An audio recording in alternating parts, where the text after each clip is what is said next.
Okay, welcome to episode 28 of the Freedom Hustles podcast. My name's John Banks over at sideincommand.com. I'm with Andy Lehman, owner of the freedomskillsacademy.com. How you So, doing? how you doing, Andy? Yeah, Yeah, you all right? I'm good. I'm not too bad yourself.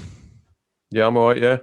Good week. Feels like we're making a bit of progress in terms of the old COVID.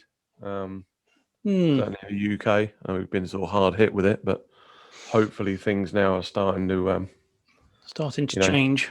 turn for the better. A lot of vaccines rolling out. Yeah. So yeah, but anyway, so on to tonight's episode, Yep. and we were sort of having a bit of a discussion about this in the week, and we sort of thought, a lot of our stuff, obviously, as we talk and as we, a lot of our stuff that we do online certainly involves having a website, but we thought, well, I wonder if there are people out there that want to get into perhaps making a side hustle or making a living online without having a website or without needing to hone the skills and learn that side of it, and obviously they're a whole load. So that's what we're going to be talking about tonight. We're going to be talking about ways to make money without needing a website. Which is quite important, really, because there's a lot of people out there who just want something that they can just turn the laptop on, go to without having to faff around with too much, I suppose, technical, Yeah. experience or requirements. So Yeah. yeah. Yep. So we've kind of grouped it into three bundles, three kind of categories, if you like. Like from previous episodes, we kind of like doing it this way, sort of grouping things together. But so we're going to start off with what we call kind of easy, low entry, sort of level things, opportunities that people can do, to make some extra money. Now, I don't think these ones are going to be your real big hitters. You're not really going to make life-changing amounts, but they can certainly add to the pot. So what do we mean by things like that? So number one is surveys. And I know a lot of people will be running for the hills now. Surveys they're a nightmare. Sometimes they've had a bit of a bad name over the years. Sometimes rightly so, and sometimes probably not. They are what they are. If you're prepared to put a bit of time in, there are a couple of websites. The one, probably the only one I'd recommend, is a site called Prolific. And I've done that for a while. I remember when I was sort of starting out, and you do get quite a lot of surveys given to you. You can install a Chrome extension, so it notifies you every time you're on. And they pay pretty decent wages. You can get $10, $15 an hour if you get some decent ones. So yeah, that's kind of number one. What about some more then? So for the sort of low level, easy ones. I can't remember the name of the website. I feel like it was called Gigbooks. That was a similar place where they grouped all together. There were surveys in there, but there was also some which I thought was quite an easy Swagbucks, one. I think. Sorry, It's Swagbooks. Yeah, that's the one. Swagbooks. And they used to pay if you watch videos. Now, Yeah. it wasn't a huge amount of money, and the videos weren't particularly interesting. But it's one of those things I can remember thinking to myself, you could actually be sat on the sofa watching TV and just stick your mobile phone on silent next to you and just press play. I mean, I know it goes against the ethos, but it was one of those, they used to they pay you when you'd watched all these videos, and they'd even give you, I think it was like Starbucks and Amazon gift cards as sometimes as part of payment. Yeah.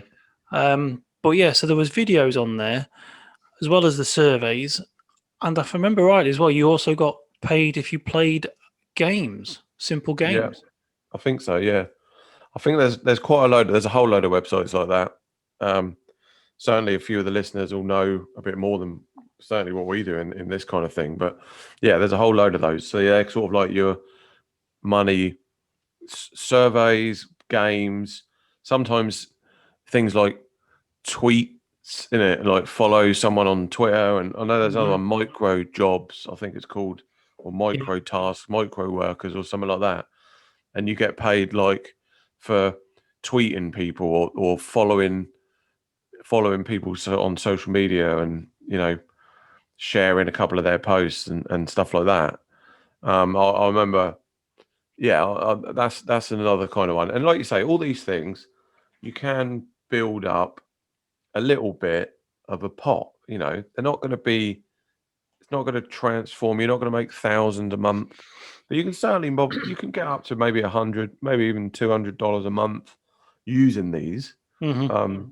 And if you don't mind that, then that's great. Another one is cash receipts, like Shopix, it's called. So you basically just take a picture of your receipt. God, it's a data collection thing. Okay. Every time Right. you Yeah. go shopping, you just take a picture of your receipt and you just click snap and upload it, and they pay you credits on that. Um, Okay. and you can cash that out into like PayPal. Hmm. Again, if you don't mind that kind of data infringement, if you like, of your shopping habits, I know some people don't care. Then again, you can make some money out doing that. So you got that. So that's kind of level one. Mm. Um, That's Surveys, they're micro jobs. kind of handy in a way, because I was only just thinking about this the other day. When it comes to sort of having to cut back on stuff, people are told they should sort of cancel a £5 subscription to a magazine, or you should do this, that, and the other. That's often harder to do, and you often want to carry on sort of enjoying the life you have. These are Yeah, kind of the jobs that you could do in your spare time, which will help earn the money to pay for those little yeah, treats, mm, just to keep you ticking over. Like you said, if you get $100 to $200 a month out of just sticking a couple of videos on your phone and taking photographs of your receipts and building all these up, it mm, just all helps if that's yeah, what you really want to do. If you're not looking for anything that's going to take a lot of time, mental, yeah. you don't need a lot of expertise or anything like Learning a that. whole new skill. Yeah. Just simple little jobs. Yeah. Okay. Yeah. So that's kind of level one, if you like. So just to recap, we got like survey sites, micro jobs, micro tasks. I'll try and put some links in the description for this one. I'll tell you one. There was one Um, you were talking about earlier. You didn't mention that was user testers, user oh experience. yeah, yeah, See, I've yeah. never So really that's thought about that. yeah, that's another good one. So although you don't need a website, but that's kind of you on the other side of the fence. That's where you test other people's websites. There's again there's a whole load of sites that will offer that out. You have to kind of do a little. I think you have to do a little kind of screen test. Not you necessarily on camera, but you have to make sure that your equipment can do things like screen sharing, and Okay. you can record a simple video, like sort of an over the shoulder of you actually doing it. But once you kind of do that and pass the basic setups, then yeah, you can get those, and they can get sent through to your email. And that's the type of thing that, again, if you do maybe two or three of them a month, $15-20 a pop, plus if you do a few surveys, plus if you do a few micro tasks here and there, and then you send off all your receipts. Cashback sites, that's another one we haven't talked about. That's basically just buying stuff, all your everyday stuff. If you buy through these cashback sites, there's a couple of famous ones, you get a bit of money back from that. So again, all of those things combined, there's no skill involved. It's literally just, if you're prepared to do it, a little bit of grind, a little bit of Mhm. preparation, you can make yourself a couple of $100, maybe a couple of $100 a month. So on Nice. to the next one then. Yep. So the next one is a bit more what we call trading time for hours. So, sorry, I got that completely wrong. Trading time for money. Yeah. So trading hours for money, essentially. Um, Work really. but work, essentially work. Yeah. Hmm. So this is all things like, eBay, we've talked about before, Yep. um, Amazon FBA. Although Amazon FBA's got a kind of passive element to it, there's still a hell of a lot of sourcing you got to do up front, and, boxing stuff up and sending it in and so on, scanning all your labels and that. And then you got all your other stuff, which is, a bit more your kind of field. We like spoke writing about freelance. Yeah, we spoke about these quite a bit. I mean, you can have a freelance where you can be a freelance writer, freelance graphic designer, freelance copywriter, freelance ghostwriter. You can do, like you say, voiceover artist. You particularly don't need a website of your own. It helps if you do, but there's no reason why you have to. I mean, I was just reading about a guy called Mike Shreve, who at one point he was homeless and living in a tent in a park in Portland, in America. He got himself out of the mire by going to write articles for other people using the library, the computer at the local library. And so he was going to places like Upwork and Fiverr.com. I think he was doing more Upwork at the time because they pay more. But as a writer, you don't need your own website. There are places, like I say, there's Upwork and Fiverr, the two things that's about people, people per People hour, per hour. Yeah. and something guru. Can't remember what that one's called now. But so there's quite a few different marketplaces where you can go and basically offer your services or find people who are looking for your work. And you can do that. And like you say, there's designers, there's website developers, proofreaders. You'll find them all on there. So those are services that you can offer on these platforms. You do not need to have your own website. So you could actually technically start today doing that. Exactly. And that's the good point. Yeah, that's a good point. Actually, we should probably have clarified that on the level 1 stuff and the level 2 stuff that we're talking about. There's no reason why you can't get started today on these two. But yeah, going back to what you said about the freelance stuff, LinkedIn is a big place now for that. I mean, it always has been, but I've heard I was reading an article the other day. I was going to say rumor, but I don't think it is a rumor. It is actually going ahead now. They're going to create their own sort of freelance marketplace soon. Okay. Take on the likes of Fiverr and where you can just offer up jobs. So it makes sense. Yeah, because that is a kind of business networking business type to business, isn't it? So you could offer up, I'll do all your Excel accounting, or I'll do all your, like you said, writing, or I'll, prepare your PowerPoint slides for your next meeting. There's loads of opportunities for people like that. Anyone with a skill set of any kind, doesn't have to be tech industry. It could be, you could do other stuff, but obviously the kind of way that platform's set up, it would kind of tailor that. But yeah, you don't need your own website. You don't have to go and build a website. You don't have to, get hosting and worry about WordPress and what happens if, the plugins fail. You don't have to worry about any of that. You can get set up, and yeah, so freelancing really good. You've also got VAs, virtual assistants.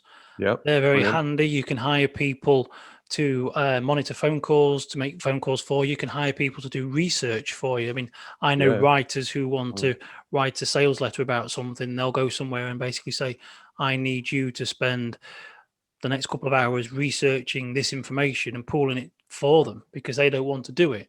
And it works out cheaper for them. There's a service by Yarrow Starrick, I think his name is. And he has dedicated a business to supplying people to read and delete your emails, because a busy business person who will have lots of emails per day, a lot of it is just crap, basically. And so they offer a service where people pay to go and basically have their inboxes cleaned out and sorted.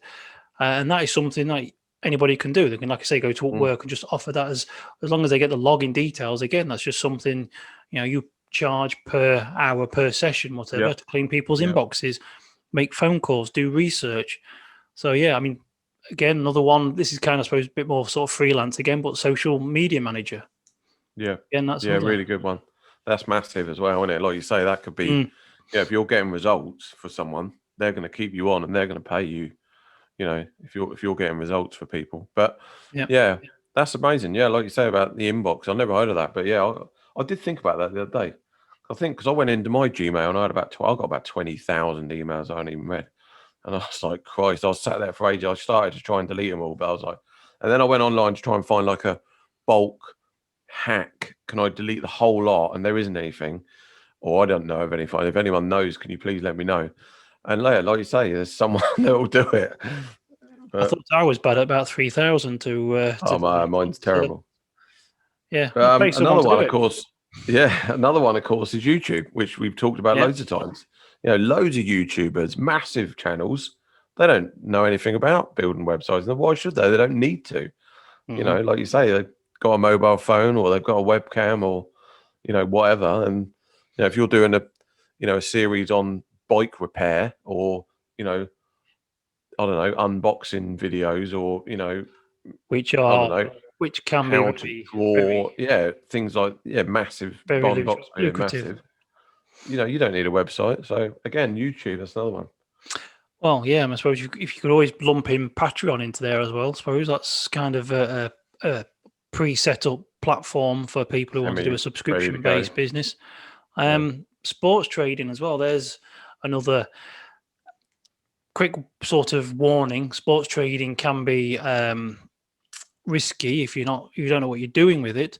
But I mean, I've just been recently talking to a guy through work who's a sports trader who, in the last probably 2 weeks, has taken a bank of 150 to over 1,500 trading sports. So Yeah. Oh, basically, yeah. all he does is go to Betfair, and he has a little sort of routine that he does. Yeah. So he's got no website. That is No. something that he just basically turns his laptop on, does what he does, and then goes back to watching Yeah. the telly, whatever.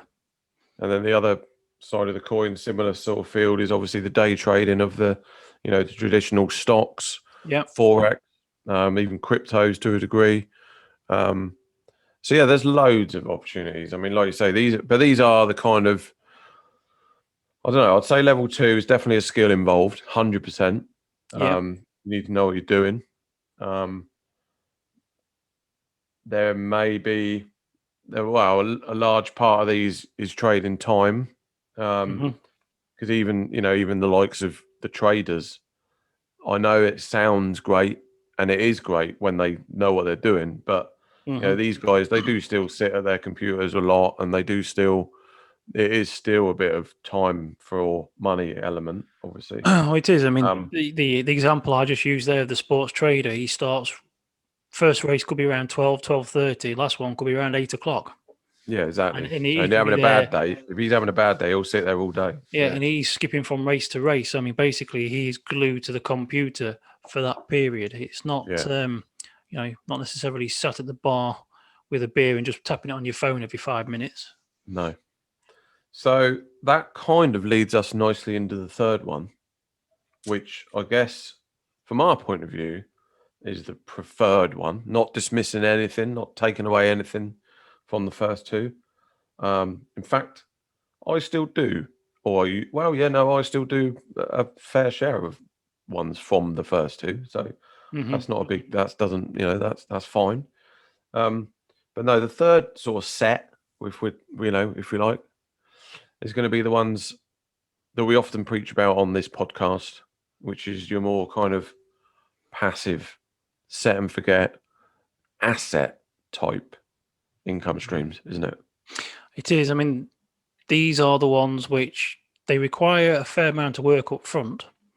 And then, like you say, once you set it up, you can either go and move on to a different business or just keep doing stuff and adding to them. But essentially, they are unlike where you're getting paid to empty somebody's inbox, and then once it's done, you have to do it again to earn some Mm, money. mm, You do the product, stick it online, and then it sells regardless, and it can sell for years. Like you say, you've got your mm. print on demand, your course making, Kindle books, audio books, all that kind of thing. It is, like you say, it's a product and an asset which you create, digital asset that is live online with a pay button ready to take payment, and you do nothing after that apart from probably a bit of maintenance, management, and traffic generation, really. Yeah. And the key part of that again is like we talked about. You mentioned having a payment button. I don't want people to think that that goes against the ethos of having a website, because the payment button's not on your website. This is nothing to do with you. All of these things can be hosted on third-party platforms. So Yep. print on demand, there's a whole load of print on demand websites now out there. You've got Merch, Sunfrog, Teespring, Printful, and I don't know. There's a whole load of them. We've got Redbubble. I mean, there used to be Redbubble, Cafe Press used to be a of big course. thing. I don't know if that's still Yeah, about. I don't know yet, but yeah, Redbubble, massive. So these are all sites where you obviously just come up with the designs, you whack them up there.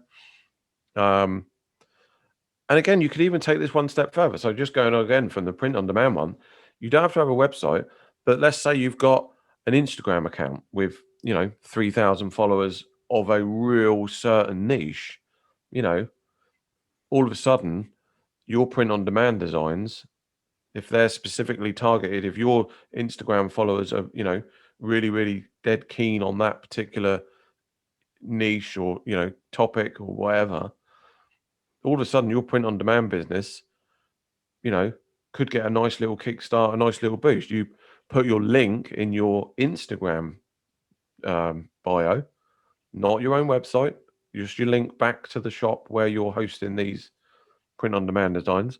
And there you go. Then you can start making some sales that way.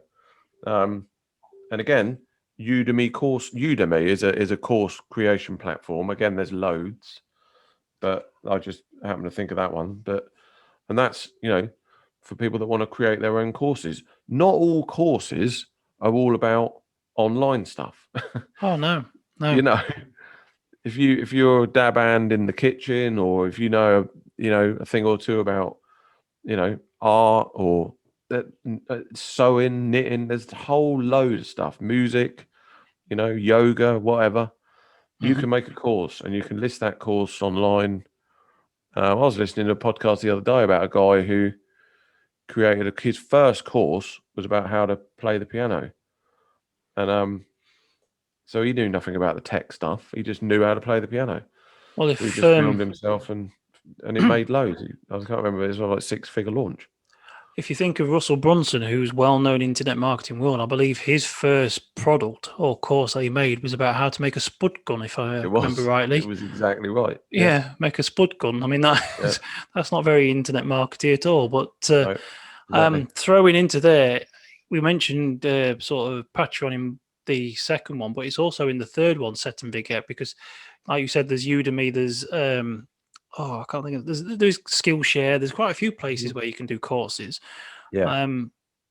But Patreon again is another place which is similar. You can actually technically set and forget something on there and leave it on there because that takes payment for you, and that's kind of like a social media Facebook feel to it. You can upload videos and written articles and stuff, and they've got the payment buttons, and you're good to go on there as well. So I mean, like you say, it's just so many. You don't need the website for it. You're not having to put the buttons on there yourself with Amazon Kindle. No. Once you've uploaded something on Amazon Kindle, they do the work for you. Kindle, yeah, that's another one. Huge. I mean, there are an abundance of sellers making big money on Kindle, aren't there, that don't have a website at all, and they've got no interest in having one. So, and that's it. That's another great one. I think the whole Amazon kind of, bundle, if you like, you've got Amazon Merch, which is obviously your print on demand t-shirts. You got Amazon Kindle, which is your sort of ebooks for your Kindle readers. You got Amazon KDP, which is your sort of more traditional print books, and then a new one which we've kind of had a little recent look into, which is the whole kind of Audible, which again that could be from number 2. You could be the narrator of a book. Yep. So you're just basically reading out someone's text. And there you go. There's a whole load of opportunities. Don't say too much though about the audiobooks, because I mean that's a little gold mine I think we're going to explore. We don't want to tell anybody. So if you're listening to this podcast, you didn't hear that last bit. But you didn't hear that bit. No, that is that's a good with Kindle and audiobooks. There is some people that we've looked into are making a small killing, and again, no website needed whatsoever. Yeah, no. So, okay, well, I think that kind of wraps it up, really. So, I hope that gives people some ideas. Really, that was kind of the whole point of this episode, was to give people ideas that there are a whole load of opportunities out there, and you don't need to be building websites up and learning code and doing all the stuff that sometimes even me and you get a bit off with, don't we? That payment button's not working, or the theme's changed, and it can be a pain, can't it? We had that recently where we changed the theme and it broke with something. It crashed with something else, and it affected pages. Like your mic just then, just like my mic, yeah. So it can, we lost an evening faffing around with that, where we could have just created something to sell. Okay, well, there you go. I mean, 3 bundles then.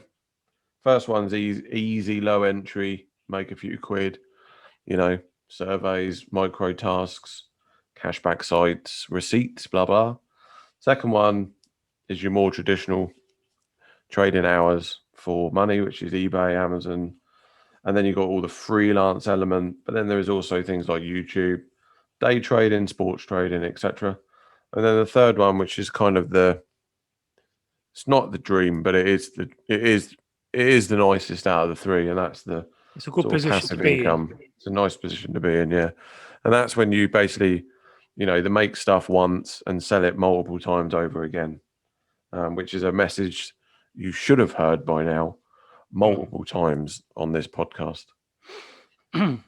If you're struggling, think of J.K. Rowling. Writes a book once, and it's selling. She's getting merchandise, licensing, all kinds of stuff from something she did once, and she's free to carry on doing other stuff. So it's a dream. So okay, well, anyway, that's it then for tonight. A little bit shorter than normal, but that's it. Thanks very much for listening. I've been John Banks over at sideincommand.com.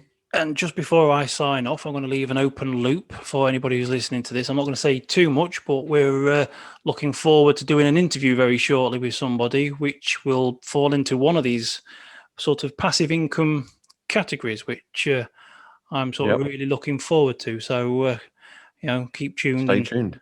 Yeah, keep your ear out for that. So I'm Andy Lehman from freedomskillsacademy.com. So I'd just like to say thank you very much for listening. We'll speak to you again soon. Thank you.